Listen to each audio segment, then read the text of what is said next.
La décoration de sa permanence n'est pas encore terminée, mais Laurent Prunier, le président départemental de l'UMP dans le Finistère, peut enfin entrer en campagne. Une campagne sans le soutien de l'UMP, mais avec celui du président du parti, Jean-François Copé. Quelque part, Paris ne s'est pas laissé avoir par la tentative de putsch. Donc il me laisse mes chances. C'est dommage parce que si on est deux listes, évidemment, il y a peu de chances de créer l'union. Maintenant, il faut essayer de ne pas trop s'écharper pour que les conditions d'un rassemblement entre les deux tours soient faisables. À droite, il y aura aussi Bernadette Malgorn, soutenue par François Fillon. La candidate non encartée à l'UMP n'attendait pas l'aval de ce parti pour se lancer dans la bataille. Pour elle, l'union de la droite n'est pas à l'ordre du jour. Ma proposition de rassemblement, elle s'adresse à tous.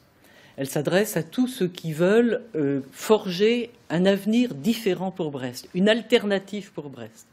Pour ça, il faut des équipes soudées. Est-ce qui est leur leader?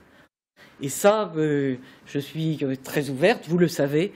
Dans nos équipes, il y a des gens qui viennent de toutes parts. Agnès Lebrun était ce jeudi matin aux côtés de Bernadette Malgorn pour un colloque.